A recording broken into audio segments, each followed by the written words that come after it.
වන ජන්මදිනය සමරන කසුන් පුතණුවන්ට ආශිර්වාද පතා මෙම ධර්මදේශනාවේ දායකත්වය දරනු ලබන්නේ අම්මා තාත්තා නංගි මල්ලි ඇතුළු පවුලේ ඥාතීන් විසින්.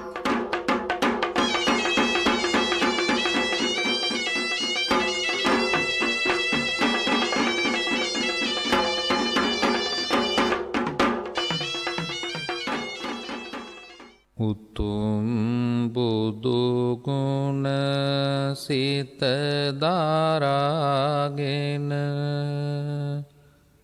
සදා බුදු හිමි සරණ යන්නෙමි. දෙසූ සදහම් මග හැඳින දැන සදා සදහම් සරණ යන්නෙමි. ඒ දහම් මග සැරූ සංඝ ගුණ සොයාගෙන සංඝ සරණ යන්නෙමි. මෙතුම් සරණේ ගුණ හැඳින දැන සදා තෙරුවන් සරණ යන්නෙමි. සමන්ත චක්කවාලේසු අත්‍රා ගච්ඡන්තු දේවතා සද්ධම්මං මුනි රාජස්ස සුනන්තු සග්ග මොක්ඛදං ධම්ම ශ්‍රවණ කාලෝ අයං භදන්තා ධම්ම ශ්‍රවණ කාලෝ අයං භදන්තා ධම්ම ශ්‍රවණ කාලෝ අයං භදන්තා. නමෝ තස්ස භගවතෝ අරහතෝ සම්මා සම්බුද්දස්ස. නමෝ තස්ස භගවතෝ අරහතෝ සම්මා සම්බුද්දස්ස. නමෝ තස්ස භගවතෝ අරහතෝ සම්මා සම්බුද්දස්ස.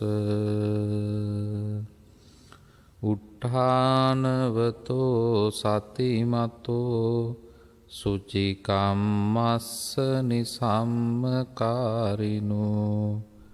සංඤතස්ස ච ධම්ම ජීවිනෝ අප්පමත්තස්ස යසෝ විවඩ්ඩති තී. ගෞරවනීය මහා සංඝරත්නයන් අවසරයි. සදහැවත් වාසනාවන්ත කාරුණික පින්වත්නි, උදා වූ අලුත් අවුරුද්ද කායික සුවයෙන් මානසික සුවයෙන් යුක්තව ජීවිත ගත කරන්නට සියලු දෙනාටම තුනුරුවන්ගේ ආශිර්වාදය තුලින් සැලසේවා කියලා පළමු කොටම අපි ප්‍රාර්ථනා කර සිටිනවා. ලක් FM ගුවන් විදුලියේ සලපතල මතුව ධර්මදේශනා මාලාවේ අද දවසේ ධර්මදේශනාවයි ඔබ ශ්‍රවණය කරමින් සිටින්නේ. අප්‍රේල් මාසයේ 14 වෙනිදා අද දවස සිංහල හින්දු අලුත් අවුරුද්ද උදා වෙලා ඒ චාරිත්‍ර ඉෂ්ට සිද්ධ කරලා බොහොම සතුටින් ගත කරන දවසක් විදිහට අද දවස හඳුන්වන්න පුළුවන්කම තියෙනවා.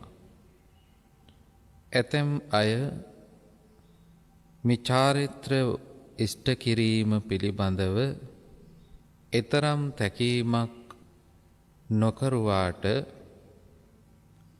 පැරණි උදවිය, ගම්වල උදවිය බොහෝ දෙනෙක් තමන්ගේ ජීවිතයට එළඹෙන විශේෂ දිනයක් විදිහට අලුත් අවුරුදු උදාවත් එක්ක ඒ සිද්ධ කරන චාරිත්‍ර වාරිත්‍ර විධි බොහොම සැලකිල්ලෙන් උවමනාවෙන් සිද්ධ කරනවා. අනාදිමත් කාලයක ඉඳලා හෙළයන් විසින් සූර්යයා මුල් කොටගෙන පවත්වන මේ අලුත් අවුරුදු චාරිත්‍ර සූර්ය මංගල්‍යය කියලයි හඳුන්වන්නේ. ඒ සූර්යයා වටා සිද්ධ වෙන සූර්යයා මුල් කරගෙන සිද්ධ කරන මංගල්‍යයක් විදිහටයි අතීතයේ ඉඳලම සඳහන් වෙන්නේ. මේ සූර්ය මංගල්‍යය තුල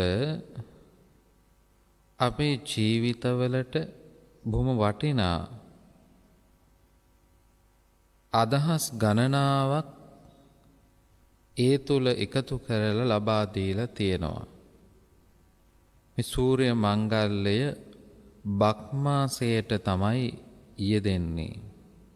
අප්‍රේල් මාසය කියලා හැඳින්වුවාට සිංහල මාස ක්‍රමයට අනුව බක් මාසය කියලා තමයි මේ මාසය හඳුන්වන්නේ. පින්වත්නි, මේ කාලයේ තමයි අතීතයේ ඉඳලම මේ දක්වාම ලක්වැසි මිනිසුන්ගේ අටුකොටු පිරෙන මාසය හැටියටයි සඳහන් කරන්නේ. කෘෂිකර්මාන්තය ජීවනෝපාය කරගත්ත අපේ රටේ මිනිසුන්ගේ ඒ කෘෂිකර්මාන්තයෙන් ජීවිතය සරුසාර කරගෙන බොහොම ධාර්මික ජීවිතයක් ගත කරපු ජාතියක් හැටියට සිංහල ජාතිය අපිට අභිමානයෙන් සඳහන් කරන්නට පුළුවන්කම තියෙනවා. බක් මාසයේ වෙනකොට ඒ කෘෂි භෝග ඵල නෙලාගෙන ඒ ධාන්‍ය ටික, වී ටික, හාල් ටිකක් බවට පත් කරගෙන තමන්ගේ පරිහරණයටත් පෙර ආතුව තමන්ට ඒ භවභෝග සම්පත්තීන් උදා කර ගැනීම සඳහා කුෂිකර්මාන්තය සඳහා උපකාර කරන්ට යෙදුණු නොපෙනෙන බලවේගයන් වලට පළමු කොටස පූජා කරලා කෘතගුණ සැලකීමෙන් තමයි මේ අස්වැන්න තමන්ගේ නිවෙස්වලට අරගෙන එන්නේ. ඒක අතීතයේ ඉඳලම අපි දන්නවා බොහොම ගෞරවයෙන් සිද්ධ කරන දෙයක්. මෙතෙන්දි සඳහන් කරන්නට ඕන අතීතයේ මිනිසුන්ට බුදුදහම සම්බන්ධයෙන් වැටහීමක් දේවානම් පියතිස්ස මහරජතුමාගේ කාලයට පෙර තිබුණේ නැති වුණාට පසුව එයාගේ ජීවිතවලට බුදුදහම සම්බන්ධ වෙලයි ක්‍රියාත්මක වුණේ. ඒත් දෙවියෙක් කියන අදහසටත් වඩා සොබහා දහමට කෘතගුණ සැලකීමක් විදිහට තමයි තමන්ගේ අස්වැන්න නිවෙස්වලට ගේන්න පෙරාතුව ඒ කුඹුරුවල ඉඳලම ඒවා අලුත් සහල් උපයෝගී කරගෙන ඒ තුළ දේව පූජාවන් ආදිය සිද්ධ කරලා තමන්ගේ ස්තුතිය කෘතගුණ සැලකීම සොබහාදහම වෙනුවෙන් සිද්ධ කරන්නට යෙදුණා. අතීතයේ ඉඳලම සිංහල ජාතිය සොබහාදහමට ගෞරවය දක්වමින් කටයුතු කළේ. සොබහාදහම තමන්ගේ ජීවිතයේ අංගයක් බවට පත්කරගෙන ජීවිතයක් රකින්නාසේ සොබහාදහම ආරක්ෂා කරගෙන රැකගෙන පවත්වාගෙන ආපු අභිමානවත් ජාතිය තමයි සිංහල ජාතිය. වර්තමානීය වෙනකොටත් ඒ වෙනුවෙන් පෙනී සිටින්නේ ඔබට පේනව ඇති සිංහල ජාතිකයන්. ඒ තුල අපට පැහැදිලි වෙනවා අපේ අභිමානය කොච්චරද කියලා. මේ සූර්ය මංගල්‍යය නැත්තම් අලුත් අවුරුදු මංගල්‍යය එය ඍජුවම බෞද්ධ මුහුණුවරක් ගත්තේ නැති වුණාට නමුත් ඒ තුල අපට පේනවා පසුකාලීනව හෝ බුදුදහම පැමිණීමත් එක්ක ලංකාවට ඒ තුල යම් බෞද්ධ මුහුණුවරක් පෙන්눔 කරනවා. මෙය සිදු වෙන්නේ සූර්යයා මේ කක්ෂය වටා භ්‍රමණය වෙලා එක වටයක් ගිහිල්ලා නිමාවට පත්වෙලා නැවත අලුත් වටයක් යන්න සූදානම් වෙනකොට ඒ අලුත් අවුරුද්දක් විදිහට තමයි සඳහන් කරන්නේ. ජ්‍යොතිර්වේදීන් විසින් පෙන්눔 කරනවා සූර්යයා මීන රාශියේ සිට මේෂ රාශිය දක්වා සංක්‍රමණය වීම සිද්ධ වෙනකොට එතෙන්දි තමයි මේ අලුත් අවුරුද්ද උදා වෙන්නේ. ඒ සංක්‍රමණය වෙන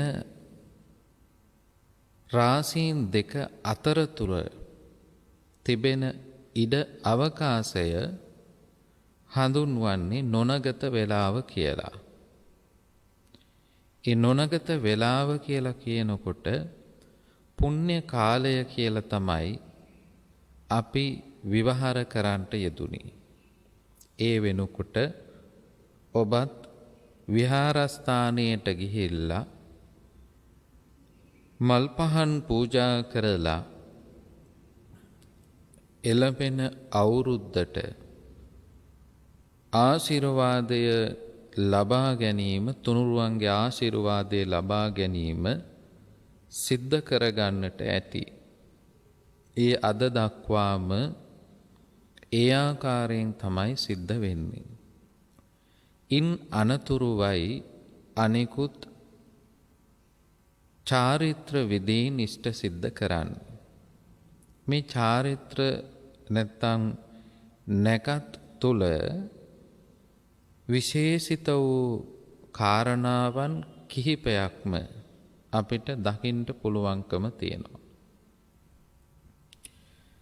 මෙතෙන්දී පළවෙනි කාරණාව තමයි කෘතගුණ සැලකීම කියන කාරණාව. බුදුරජාණන් වහන්සේ ලෝකයට පළමු වරම ඉගැන්වුවේ කෘතගුණ සැලකීමයි. බෝමැඩ තුල වැඩ ඉඳිමින් සත්සතියක් ගත කරමින් අනිමිස ලෝචන පූජාව ආදී පූජා විදීන් පවත්වමින් කෘතගුණ සැලකුවා සිත්පිත් නැති බෝධීන් වහන්සේ වෙනුවෙන්. ලෝකයට පළමු වරම පාඩම විදිහට ඉගැන්නුවේ තමන්ට යම්කිසි විදිහකට ශක්තියක් වුණා නම් කවුරු හෝ ජීවී අජීවී සියලු දෙනා ඒ වෙනුවෙන් කෘතගුණ සලකන්න මිනිස්සුන්ට යුතුයකමක් තියනවා කියන වග බුදුරජාණන් වහන්සේ එදා පෙන්වුවා. ඒ වගේම තමයි මේ චාරිත්‍ර විධි අතරත් ගනුදුනු කරන වෙලාවන් වලදී තමන්ට අවුරුද්දක් පුරාවට ජලය සැපයූ ජලය ලබා ගන්න ඒ ලිඳ සමග ලිඳට ගනුදුනු කරලා නැත්නම් ලිඳ සමග ඒ ගනුදෙනුව සිද්ධ කරලා ලිඳට අවශ්‍ය ගෞරවය දක්වලා ඒ කටයුතු සිද්ධ කරනවා. ඒ විතරක් නෙවෙයි තමන්ට අවුරුද්දක් පුරාවට උයන්න පිහන්න උපකාර වෙච්ච ලිප අලුතින් සකස් කරලා පිළිසකර කරලා අලුත් වැඩියා කරලා එයට බොහෝම ගෞරවයෙන් සත්කාර සිද්ධ කරලා ඒ කටයුතු සිද්ධ කරනවා.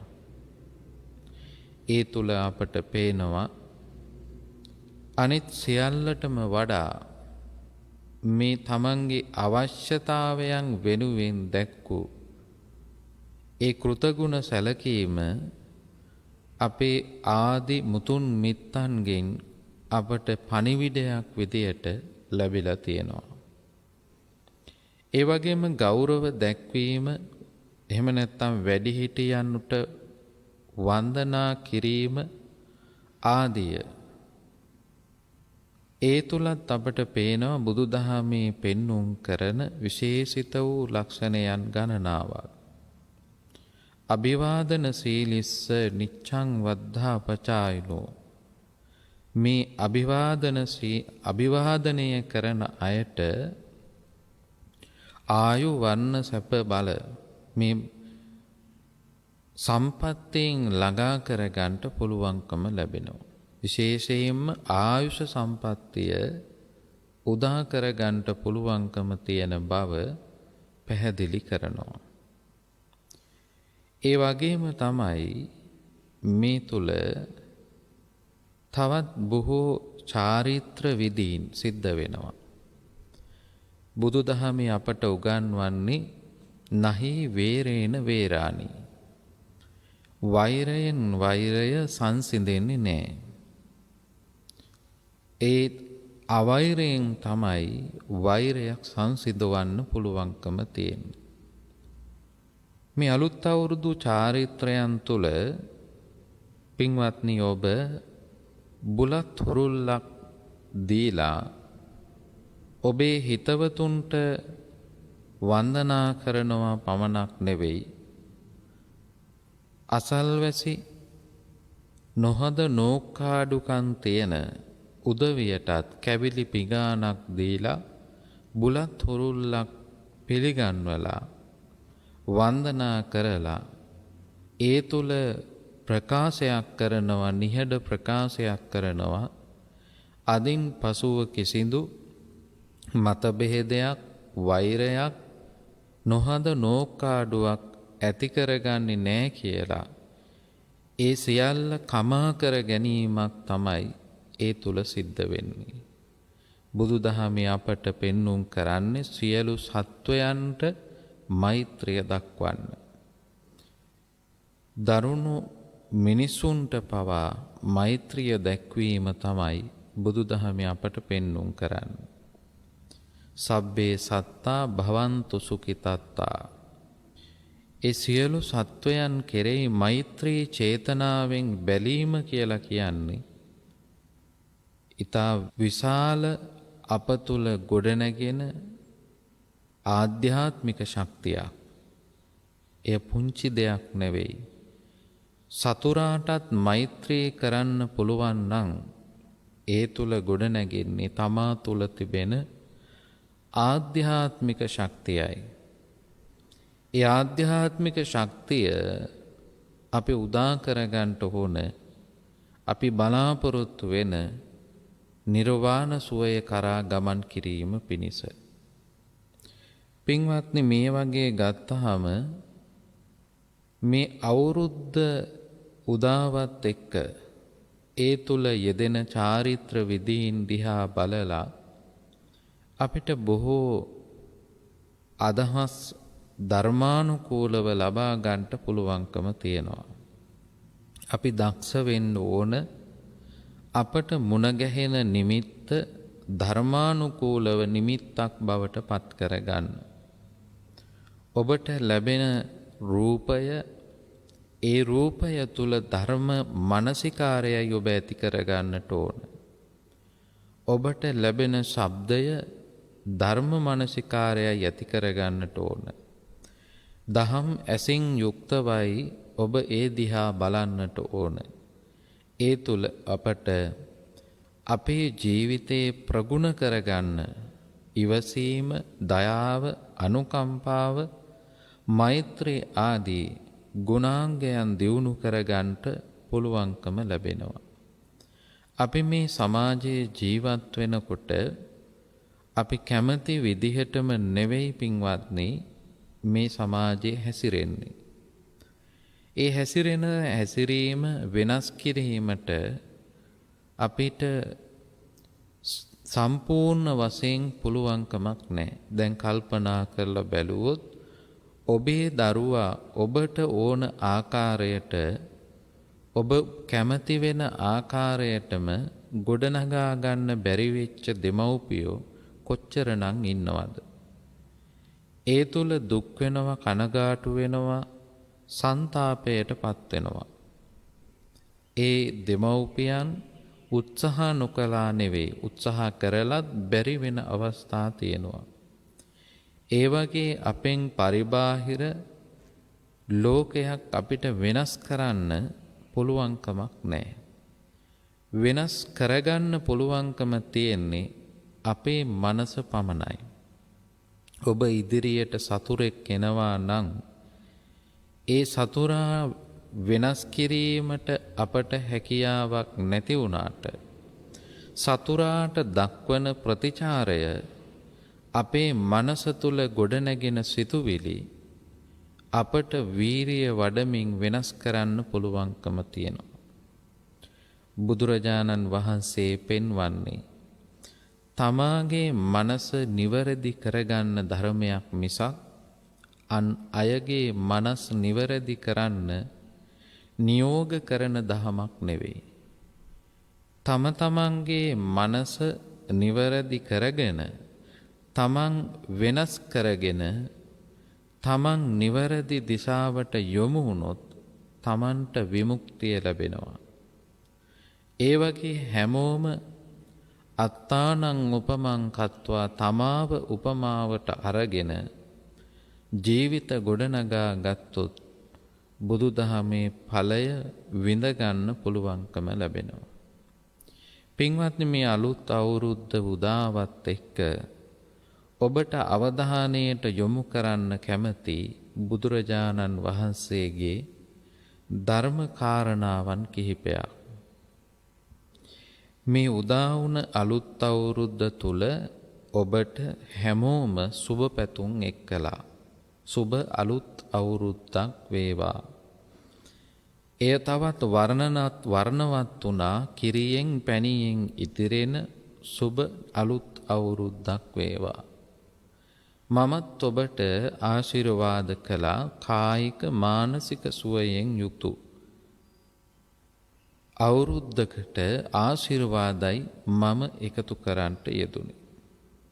මේ සියල්ලම ගත්තහම මේ යථාර්ථයක් කරගන්න පුළුවන්කම තියෙන්නේ තමාගේ ඒ සඳහා යොදවන ශක්තිය අනුවයි.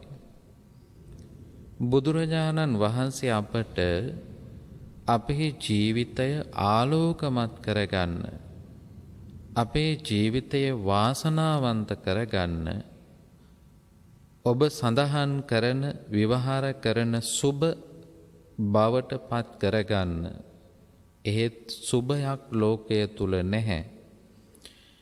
අදහස් කරන ආකාරයට යහපත් ජීවිතයක් යොදා ගන්න, ගොඩනගා ගන්න.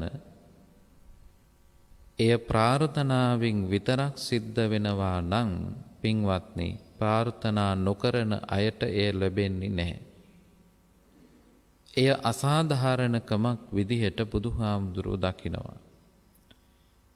යම්කිසි කෙනෙක් ඒ වෙනුවෙන් උත්සාහවන්ත වෙලා, වීරියවන්ත වෙලා කටයුතු කරනවා නම් එයාට අනිවාර්යයෙන්ම එය යථාර්ථයක් බවට පත්කර ගන්න පුළුවන්කම ලැබෙනවා.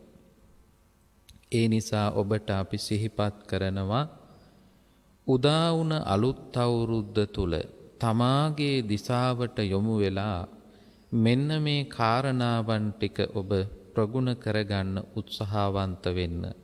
එතකොට ඔබට මේ වර්ෂයේ අවසානයේදී ලබන වර්ෂයේ අලුත් අවුරුද්ද උදා වෙනකොට ඔබට සතුටු වෙන්න පුළුවන්. ඔබේ ජීවිතේ යහපත දිශාවට ජීවිතේ යොමු කරගන්න ඔබ කාලය ගත කරා කියලා. උට්ඨානවතෝ සතිමතෝ සුචිකම්මස්ස නිසම්මකාරිනෝ සංඤතස්සච ධම්ම ජීවිනෝ අප්පමත්තස්ස යසෝ විවඩ්ඩති. ධම්මපදයේ එන ගාතාවක් මේ විදිහට සඳහන් කරනවා. උට්ඨානවතෝ උත්සාහවන්ත වෙන්නට ඕනේ. සතිමතෝ සිහියෙන් යුක්ත වෙන්න ඕන. උට්ඨානවතෝ සතිමතෝ සුචිකම්මස්ස නිවැරදි කාය කර්මයේ යෙදෙන්න ඕනේ. නිසම්මකාරිනෝ වැරදි කර්මයන්ගෙන් දුරු වෙලා සංඤතස්සච තමන්ගේ සිත සංයමයකට පත් කරගෙන ධම්ම ජීවිනෝ ධාර්මික ජීවිතයේ ගොඩනගාගෙන යසෝබි වඩ්ඩති. එවිට ඔබට කීර්තිය, ප්‍රශංසාව, ආදරය, ගෞරවය උදා කරගන්නට අප්‍රමාදීව පුළුවන්කම ලැබෙනවා. එයයි ගාථාවේ සරල අර්ථය. පින්වත්නි, උට්ඨානවතෝ කියලා බුදුහාමුදුරුවෝ පෙන්වුවේ උත්සාහවන්ත වෙන්න. ඔබ උත්සාහවන්ත වුණොත් තමයි ඔබට දියුණු වෙන්න පුළුවන්කම ලැබෙන්නේ ලෞකික ජීවිතය තුල. භෞතික වශයෙන් ඔබ රැකියාවන් සිද්ධ කරලා ඒ තුල උත්සාහවන්ත වෙලා තමයි ඔබේ ධනය වැඩි දියුණු කරගන්න පුළුවන්කම ලැබෙන්නේ. එතකොට ඔබට සතුටක්, සුවයක් තමයි ජීවිතේට උදා වෙන්නේ. මෙතෙන්දි බුදුහාමුදුරුවෝ පෙන්වන්නේ උට්ඨානවතෝ කියලා අපේ ජීවිතය සාර්ථක වෙන්න නම්, යහපත් වෙන්න නම් 4 ආකාරයකින් උත්සාහය යෙදෙන්න ඕනේ. ඒ තමයි නූපන් අකුසල් නූපදවන්නට අපි උත්සාහවන්ත වෙන්න ඕනේ. ඒ වගේම උපන් අකුසල් යටපත් කරන්න අපි උත්සාහවන්ත වෙන්න ඕනේ. නූපන් කුසල් වර්ධනය කරන්න උත්සාහවන්ත වෙන්න ඕනේ.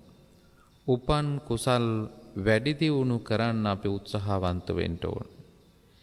මේක සරලවම කියනවා නම් පින්වත්නි, නූපන් අකුසල් කියලා කියන්නේ ඔබ මේ වෙනකොටත් අලුතින් උපදවා ගන්න සුදුසු මට්ටමක, අකුසල් උපදවා ගන්න සුදුසු මට්ටමකයි ඉන්නේ. ඒ තමයි ඔබ සතුව ලෝභය තියෙනවා, ද්වේෂය තියෙනවා, මෝහය තියෙනවා. මේ ලෝභ, දෝෂ, මෝහයන් වලට නිරාවරණය වෙලයි අපි ජීවත් වෙන්නේ. ඒ නිසා අපිට ඕනෑම වෙලාවක අකුසලයක් උපදවා ගන්න තියෙන ප්‍රවණතාවය වැඩි. ඒ නිසා ඔබ උත්සාහවන්ත වෙන්න ඕනේ. අන්නේ අලුතෙන් උපදින අකුසලය යටපත් කරගන්න. ඒ අකුසල් සිතක් එන්න තියෙන අවස්ථාව වළක්වා ගන්න ඔබ උත්සාහවන්ත වෙන්න. ඒක මේ අවස්ථාවේ පමණක් නෙවෙයි. ජීවිතයේ පුරාවට බොහොම කල්පනාවෙන් වීරියෙන් සිද්ධ කරන්න ඕන එක. මොකද අපිට ඉපදිච්ච අකුසල් බොහෝ තියෙනවා. ඒවත් අපි ටික ටික යටපත් කරගන්න ඕන. ඒව යටපත් කරගන්න පින්වත්නි අපේ සිත තුළ ඉපදිච්ච කුසලයන් තිබෙනවා වෙන්න පුළුවන්. අපේ ජීවිතේ කුසල් දියුණු කරගන්න අලුතින් කුසල් එකතු කරගන්න උත්සාහවන්ත වෙන්න ඕන. ඒ උත්සාහය තුළ ඔබ කරන කුසලය තුළ දුබලවීම අකුසලය දුබලවීම සිද්ධ වෙනවා. එය තව තවත් දිගට කරගෙන යන්න පුළුවන්කම තියෙනකොට ඔබ උපදවා ගත්ත කුසලය තව තවත් ඉදිරියට කරගෙන යන්න නැවත නැවත කිරීම තුළ එය වර්ධනය කරගන්න පුළුවන්කම ලැබෙනවා. එවිට ඔබේ සිතට අලුතින් අකුසලයක් උපදින්න තියෙන ඉඩ වළකිනවා වගේම ඉපදිලා තියෙන අකුසලයන් ක්‍රියාත්මක වෙන්න නොදී ඊට වඩා ප්‍රබල කුසලයන් ඔබේ සිත තුළ වර්ධනය කරගන්න ඉඩ අවකාශය සලසා දීලා තියෙනවා. එයයි ඔබ උත්සාහවන්ත වෙන්න ඕන. මේ අවුරුද්දේ ඔබ ඒ අදිෂ්ඨානය ඇති කරගන්න. ඒ වගේම සිහිය පිහිටුවා ගන්න. සතිමතෝ අපිට පේනවා පින්වත්නි දවසින් දවස මිනිසුන්ගේ සිහිය නොමැතිකම නිසා සිහි කල්පනාව සිහි බුද්ධියක් නැතිකම නිසා බොහෝ අපරාධ සිද්ධ කරනවා. අපරාධ සිද්ධ වෙනවා. තමන්ට විතරක් නෙවෙයි අන් අයගේ ජීවිතවලට පවා අපරාධ සිද්ධ කරන අපරාධ කරුවන් බවට පත් වෙලා තියෙනවා. මිනි මරුවන් බවට පත් වෙලා තියෙනවා. ඒ නිසා සිහි කල්පනාව කියන එක මෙලව ජීවිතයට ඊටාම වැදගත්. ඒ තුල තමයි ඔබේ පරලොව ජීවිතයටත් වැඩ සලසා ගන්න පුළුවන්කම ලැබෙන්නේ. වාහනයක් පදවන ඔබට සිහි කල්පනාව නැත්නම් ඔබගේ ජීවිතය පමණක් නෙවෙයි අන් අයගේ ජීවිත පවා අනතුරටයිපත් වෙන්නේ. එවිට ඔබ අපරාධ කරුවෙක් බවට පත් වෙනවා. සිහි කල්පනාව හැම වෙලාවෙම පවත්වා ගන්න උත්සාහවන්ත වෙන්න. සතියෙන් යුක්තව ජීවිතය ගත කරනවා කියලා කියන්නේ පින්වත්නි ආරක්ෂිතව ජීවිතය ගත කරනවා කියන එකයි. ඒ වගේම ඔබ නිවැරදි කාය කර්මයේ යෙදෙන්න. ඔබ නොකල යුතු දේවල් කරලා අමාරුවේ වැටෙනවට වඩා ධාර්මිකව ජීවිතය ගොඩනගාගෙන පුංචි තැනේ ඉඳලා තමන්ට පුළුවන් විදියට ජීවිතය සංවර්ධනය කරගෙන දියුණු කර ගැනීමයි සිද්ධ කරන්න ඕන. මහා පරිමාණයෙන් මුදල් උපයන්න ගිහිල්ලා අවසානයේ ඔබට ඔබේ ජීවිතයත් අහිමි වෙන වෙලාවල් තියෙනවා. වැරදි මාවත් වලින් මුදල් ඉපයීම තුල අවසානයේ සිද්ධ වෙන්නෙම ඒ සියල්ලත් විනාශ වෙලා ඔබේ ජීවිතයත් විනාශයටපත් වෙනවා. ඔබට උදාහරණ මේ සමාජය තුල ඕනෑ තරම් දකින්න පුළුවන්කම ලැබෙනවා. ඒ නිසා නිවැරදි ජීවිතයේ යෙදෙන්න අපි උත්සාහවන්ත වෙන්න ඕන. නිවැරදි ජීවිතය තුල පින්වත්නි සතුටක් තියෙනවා. වැරදි ජීවිතය තුල සතුට හොයනවා වගේම නිවැරදි ජීවිතය තුල සතුට හොයාගන්න පුළුවන් නම් ගෙව් වර්ෂයට වඩා මේ එළඹුරු වර්ෂය ඔබට යහපත් කරගන්න පුළුවන්කම ලැබෙනවා. ඒ වගේම ඔබට ජීවිතයේ තවත් සතුටු වෙන්න පුළුවන්කම තියෙනවා. ඔබ සංයමයෙන් යුක්තව ජීවත් වෙනවා නම්. සීලයෙන් යුක්තව ඔබේ ජීවිතය පුරුදු කරගන්න. කය වචන දෙකේ සංවර භාවය ඔබ ඇති කරගත්තොත් ඒ තුල ඔබට සංයමයෙන් යුක්තව ජීවිත ගොඩනගා ගන්න පුළුවන්කම ලැබෙනවා. ඔබට වගේම ඔබ වටා ඉන්න සියලු දෙනාට ඒ තුල ආරක්ෂාව රැකවරණය පවත්වා ගන්න පුළුවන්කම ලැබෙනවා. බලන්න මීට දින කිහිපයකට පෙර අර බස් රථ අනතුරක් සිද්ධ වුණා. ඒ සංයමයක් නැතිකම නිසා ජීවිත 14ක් බිලි වුණේ එක පුද්ගලයෙකුගේ දෙන්නෙකුගේ නොතිබුණු සංයමය නිසා. සංයමයෙන් ජීවත් වෙන්න උත්සාහ කරන්න. මේ කාලය තුල අනතුරු බහුල කාලයක්. ඒ අනතුරු බහුල කාලය තුල තව තවත් සංයමයයි ඇති කර ගන්න ඕන. ඒ සංයමය, ඒ හික්මීම, ඒ සංවරකම ඔබේ ජීවිතයට යහපතයි උදා කරන්නේ.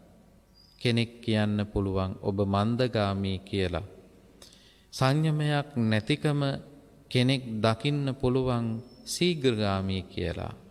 හැබැයි මන්දගාමී වුණත් ඒ සංයමය යුක්තව ජීවිතය ගත කිරීම ඔබට විතරක් නෙවෙයි අන් අයගේ ජීවිතවලටත් යහපතයි උදා වෙන්නේ.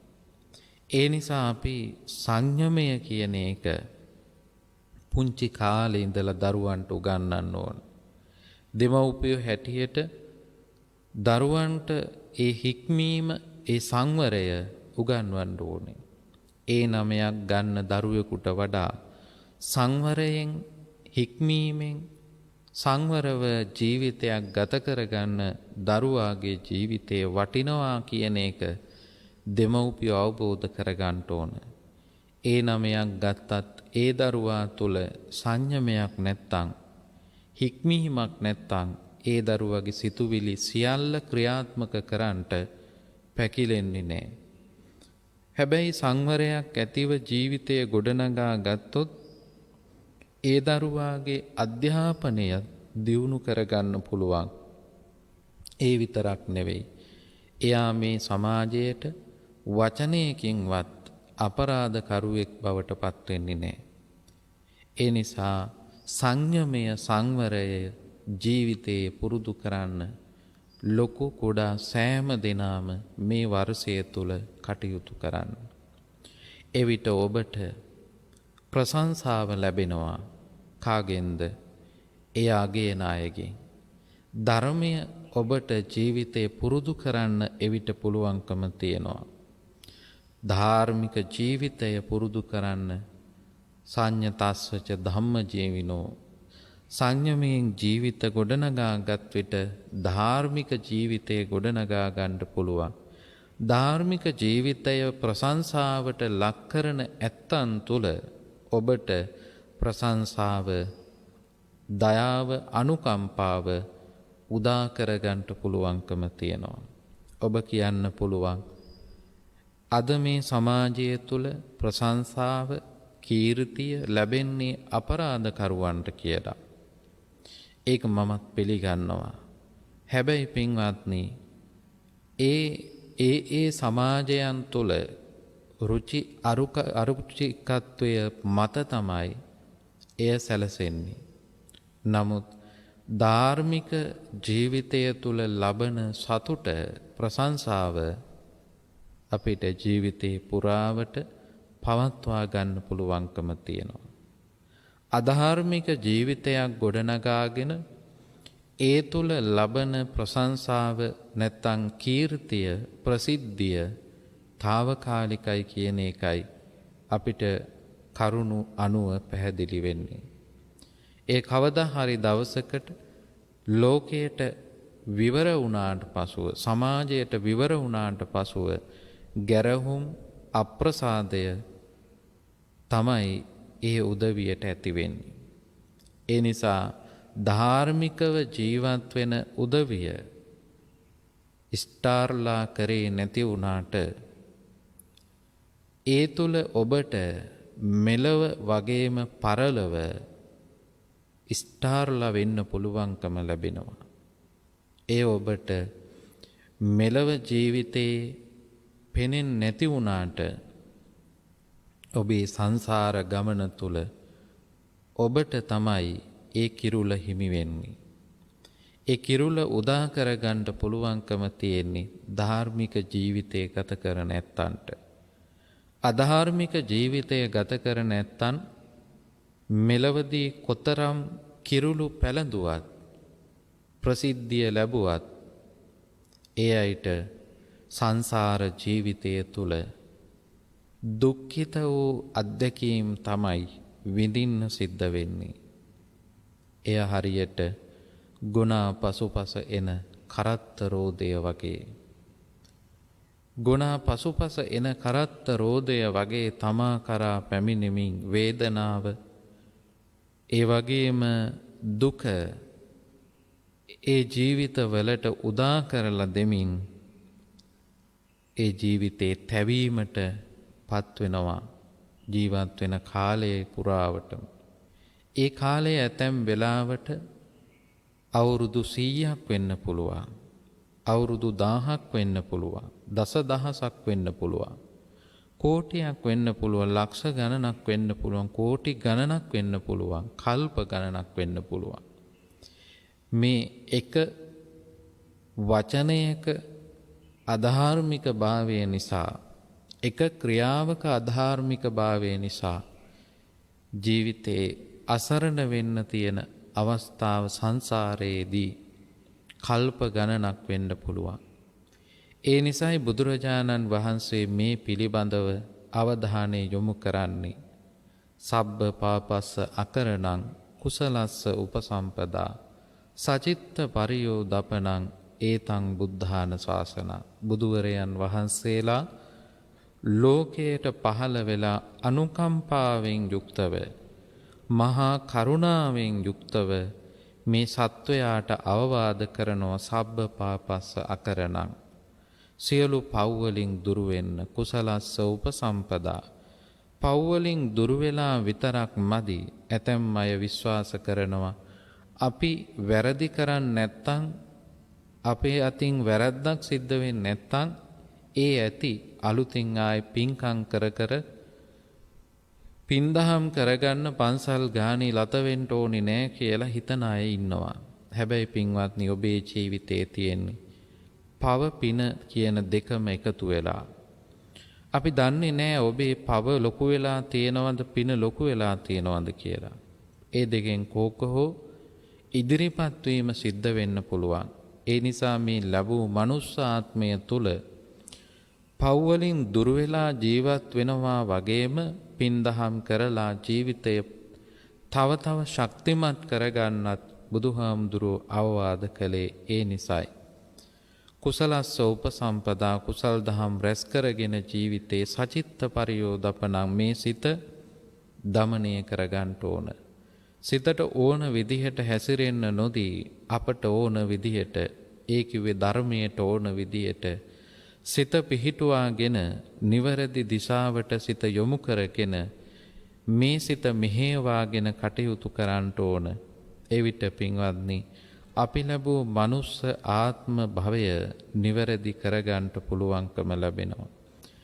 මේ සංසාර ගමනේ පහළට ගමන් කරන්න නැතුව ඉහළට ගමන් කරන්න අපිට පුළුවන්කම ලැබෙනවා. මේ පහළට ගමන් කරලා සතර අපාය දක්වා යන ගමන වළක්වන්න පුළුවන්කම තියෙනවා. ඉහළට ගමන් කරලා මේ ඉහළට ගමන් කිරීමේ ගමන නිර්වාණය දක්වා ගෙනියන්න පුළුවන්කම ලැබෙනවා. ඒ දෙකම ඔබ සතුව තියෙන වගකීමක්. බුදුහරයන් වහන්සේලා ධර්මීය තුලින් මඟ පෙන්වලා තියෙනවා. ඒ මඟ අනුගමනය කළොත් ඔබට මට මෙලව ජීවිතේ යහපත් කරගන්න, පරලොව ජීවිතේ යහපත් කරගන්න හැකියාව ලැබෙනවා. එහෙමනම් මේ උදා වුණ අලුත් අවුරුද්ද තුළ ඔබ මේ ධර්ම පණිවිඩයට ඔබේ සිත යොමු කරන්න. ඒ තුළ ඔබ කටයුතු කරන්න. ගෙවූ වර්ෂයට වඩා මේ උදා වුණ අලුත් අවුරුද්දේ ඔබට කායික වශයෙන් මානසික වශයෙන් යහපත උදා කරගන්න පුළුවන්කම ලැබෙනවා. ඔබට ගෙවූ වර්ෂයට වඩා මේ වර්ෂය තුළ පව් අඩු කරගන්න පුළුවන්. කුසල් වැඩි කරගන්න පුළුවන්. කළගුණ සැලකීම සිද්ධ කරන්නට පුළුවන්. හොඳ ගුණධර්ම දියුණු කරන්නට පුළුවන්. වැරදි අඩුපාඩුකම් මගහරව ගන්න උත්සාහවන්ත වෙන්න. එවිට ඔබට මේ වර්ෂය ඔබේ ජීවිතේ වටිනා වර්ෂයක් බවට පත් කරගන්න පුළුවන්. ඔබට ගෙව් වර්ෂයට වඩා මේ උදා වුණ අලුත් අවුරුද්දේ අවුරුද්ද ඔබ බලාපොරොත්තු වෙන ජීවිතය උදා කරගන්නට, නිවැරදි ජීවිතය උදා කරගන්නට මේ උතුම් දේශනාව උපනිශ්‍රිය වේවා කියලා අපි ප්‍රාර්ථනා කරනවා. අද මේ අලුත් අවුරුද්ද දවසේ ඔබ ධර්ම ශ්‍රවණය කරලා අලුත් අවුරුද්දේ පළමු කොටම ධර්මය ඔබේ ජීවිතයට සමීප කරගන්න වාසනාවන්ත වුණා. ඒ අවස්ථාව ඔබට උදා කරලා දුන්නේ ලක් FM ගුවන් විදුලිය විසින්. ලක් FM ගුවන් විදුලියේ සලපතල මළුව ධර්ම දේශනාවයි ඔබ ශ්‍රවණය කළේ. ඔබ ධර්ම ශ්‍රවණය කළා නිවසේ ඉඳලා, මගතොටේ ඉඳලා හෝ ඔබ කුමන හෝ ස්ථානයක ඉඳලා මේ අවස්ථාවට සම්බන්ධ වුණා, පින් සිද්ධ කරගත්තා. ඒ වගේම ලක් FM ගුවන් විදුලිය අලුත් අවුරුද්ද දවසේ ඔබට අලුත් අවුරුදු තෑගි ලබා දෙන්න ගෙදරට ආවේ නැති වුණාට ඔබට ඔබේ ජීවිතේ වටිනාම තෑග්ග මේ අවස්ථාවේ උදා කරලා දුන්නා. දෙන දේවල් අතර සබ්බ දානං ධම්ම දානං ජිනාති, සියලු දානයන් අතර ඉහළම දානය මේ ධර්ම දානයයි. ඒ ධර්ම දානමය පින්කම සිද්ධ කරගත්තා. ඒ සියලු දෙනාමත් අපි බණ කියලා පින් සිද්ධ කරගත්තා. මේ අලුත් අවුරුද්ද දවසේ අපි අපේ ජීවිතයට වටිනා පුණ්‍ය ශක්තියක් රැස් කරගත්තා. මේ රැස් කරගත්තා උතුම් පුණ්‍ය ශක්තිය පළමු දෙවියෝ අනුමෝදන් වේවා, සතුටු වේවා. සතුටට පත්වන දෙවියෝ දිවයිසුරු වඩා වර්ධනය කරගෙන ඔබට මට අප සියලු දෙනාටම රැකවරණීය ආශිර්වාදය සලසා දෙත්වා. කරන කියන යහපත් වූ කටයුතු සාර්ථක කරගන්නට දෙවියන්ගේ ආශිර්වාද ශක්තිය සැලසේවා. ගෙව් වර්ෂයට වඩා උදා වූ අලුත් අවුරුද්ද තුල ජීවිත යහපත්ව ගත කරන්නට, තව තවත් පිනට නැඹුරුව ජීවිත උදා කරගන්නට දෙවියන්ගේ ආශිර්වාදය රැකවරණ ශක්තිය සැලසේවා. දෙවියෝ නිවනින් සැනසීම උදා කරගනිත්වා කියලා සාදු කියමු. ඒ වගේම මිය පරලෝ යන්ට යෙදුණු සැමටත් මේ පින් අනුමෝදන් කරමු. අනුමෝදන් වේවා. ඔබ අප නමින් මිය පරලෝ යන්ට යෙදුණ, රට නමින් ජාතිය නමින් මිය පරලෝ යන්ට යෙදුණ සියලු දෙනාටම මේ පින් අනුමෝදන් කරමු. අනුමෝදන් වේවා. ඒ ඇත්තන්ගේ භවගාමී ජීවිතය සුවපත් කරගනීවා. සසර දුකින් අත මිදී නිවනින් සැනසීම උදා කරගනිත්වා කියලා සාදු කියමු.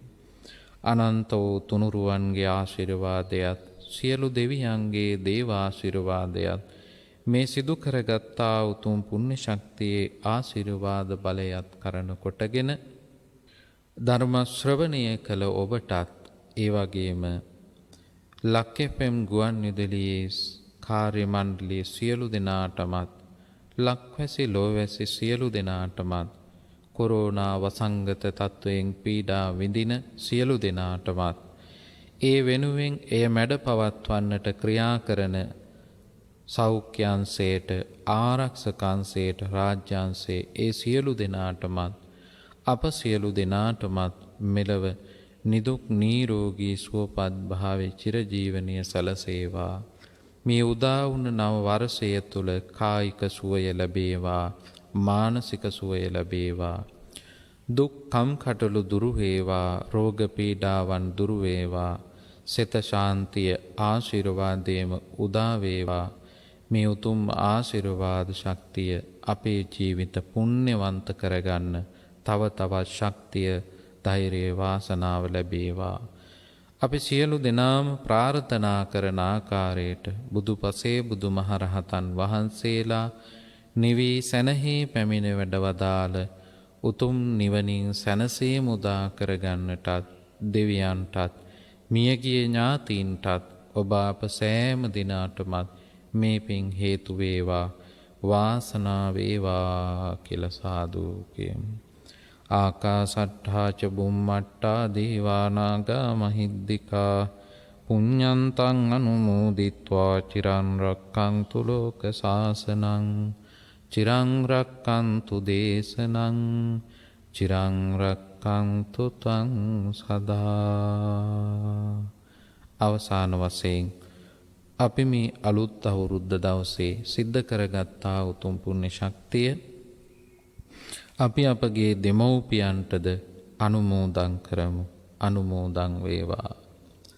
දස මස මා කුසේ දරා බිහි කල මගේ හම්මේ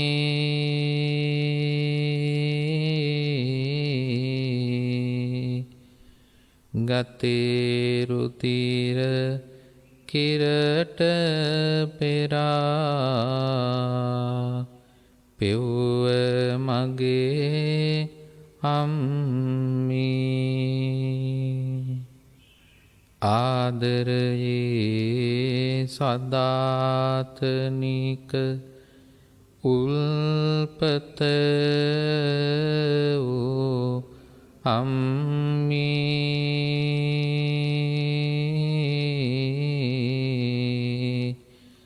මේ පින්ගෙන කෙලෙසුනිවා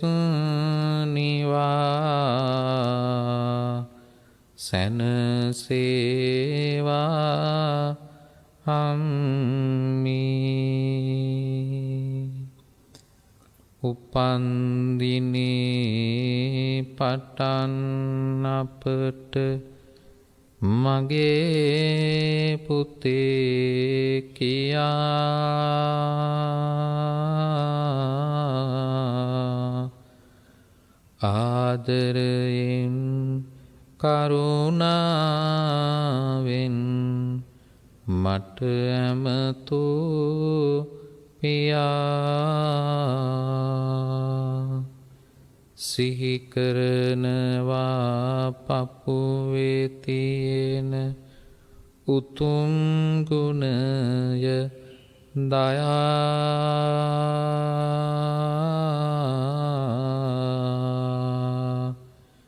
පින් දෙන්නම් පියාණනේ සැනසේවා කියා.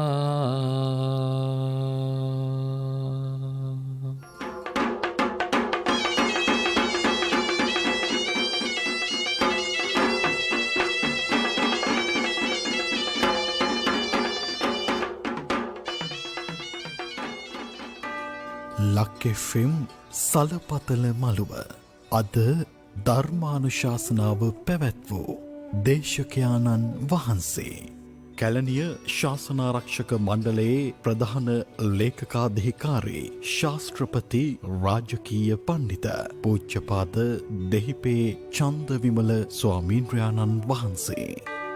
අපි උන්වහන්සේටත් මෙත් සිතින් සෙත් පතමු. මේ උතුම් ශාසනික මෙහෙවර සාර්ථකව සිදු කරන්නට අවැසි නිදුක් නිරෝගී චිරජීවනය තුනුරුවනේ අනන්ත ගුණානුභාව බලයෙන් ලැබේවා. උත්තරීතරම ධර්ම දානයෙන් පින් පුරන පින්වතුන් අද දිනට සිය 28 වන ජන්මදිනය සමරන කසුන් පුතණුවන්ට ආශිර්වාද පතා මෙම ධර්මදේශනාවේ දායකත්වය දරනු ලබන්නේ අම්මා තාත්තා නංගි මල්ලි ඇතුළු පවුලේ ඥාතීන් විසින්.